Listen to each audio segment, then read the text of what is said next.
नमस्कार, मैं हूं आपके साथ भावना शर्मा। बहुत स्वागत है। नागपंचमी की आप सबको ढेरों शुभकामनाएं। तो इस साल नागपंचमी का पर्व पड़ रहा है 2 अगस्त को, जिस दिन तीसरा मंगला गौरी व्रत भी रहेगा। देखिए, श्रावण का महीना अपने आप में खास है, भगवान शिव का प्रिय महीना। और भगवान शिव के गले में वासुकी नाग, भगवान शिव जो है वो नाग को अपने गले में धारण करते हैं, जिसकी हम सब पूजा करते हैं नागपंचमी के दिन।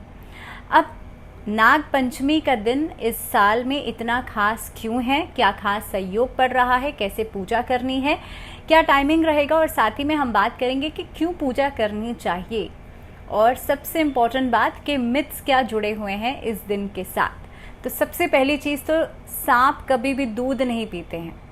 अगर नाग पंचमी पर आप ये सोचते हैं कि नागों को दूध पिलाया जाता है, तो आप ये समझ लीजिए कि किसी भी सांप के लिए दूध जहर का काम करता है। तो किसी भी सांप को दूध कभी नहीं पिलाया जाता है। तो ये सबसे बड़ा मिथ है जो नाग पंचमी के दिन के साथ जुड़ा हुआ है। इस चीज़ को आप सबसे पहले नोट डाउन कर लीजिए।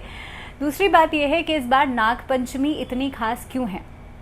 देखिए, हमारी प्रकृति के अंदर हर चीज़ को महत्वता दी गई है। जिस तरह से हर देवी देवता का एक वाहन बताया गया है, भगवान शिव ने अपने गले में सर्प को धारण कर रखा है।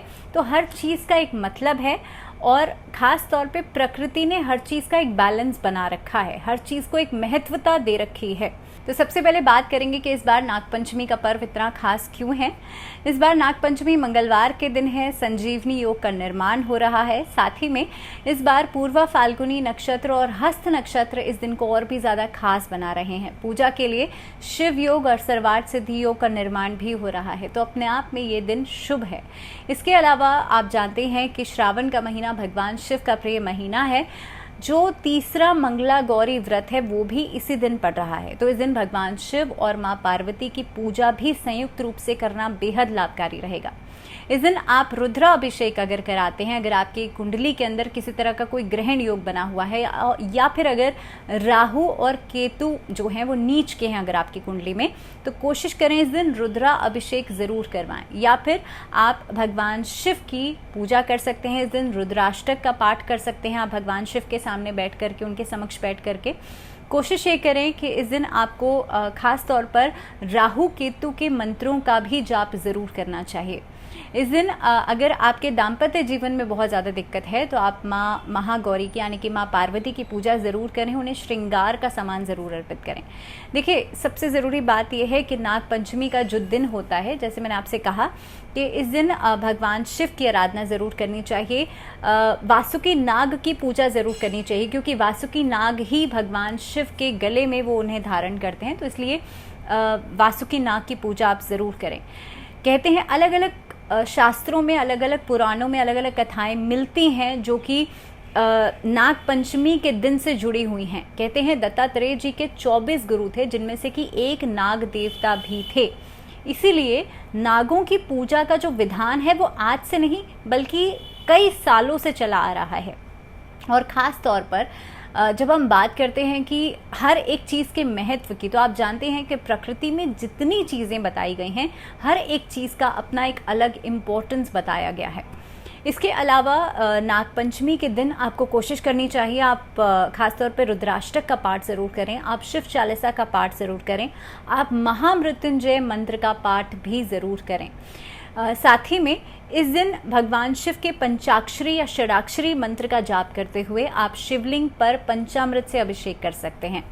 कोशिश करें शिव परिवार की पूजा इस दिन घर में बैठ करके ज़रूर करनी चाहिए। अगर आप शिव तांडव स्तोत्र का पाठ करते हैं तो वो घर में आपको नहीं करना चाहिए। आप किसी शिवालय में जाकर के शिव तांडव स्तोत्र पढ़ सकते हैं, क्योंकि कई लोग ऐसे होते हैं जो शिव तांडव स्तोत्र को घर में पढ़ते हैं।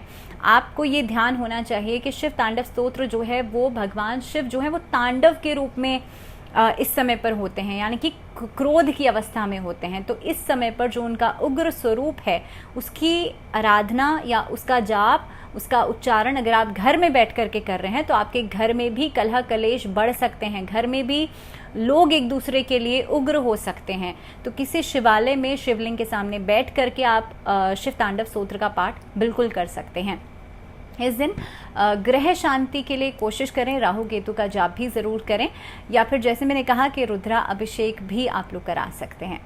सो नाग पंचमी का दिन बेहद खास होता है। इस दिन भगवान शिव, माँ पार्वती की पूजा ज़रूर करें। इस दिन कोशिश करें कि आप लोग शिवलिंग पर बेलपत्र ज़रूर अर्पित करें। इस दिन शिवलिंग पर गन्ने का रस और ख़ास तौर पर काले तिल ज़रूर अर्पित करें। काले तिल जब आप शिवलिंग पर चढ़ाते हैं तो ऐसा करने से जो नवग्रह के दोष हैं वो भी खत्म होते हैं। साथ ही साथ में राहु केतु से जुड़ी हुई परेशानियां भी खत्म होती हैं। महामृत्युंजय मंत्र का जाप करने से राहु से जुड़ी हुई जो स्वास्थ्य संबंधी दिक्कतें होती हैं वो खत्म होती हैं। तो ये जितनी भी चीज़ें हैं, जितने भी उपाय हैं, आप नाग पंचमी के दिन कर सकते हैं।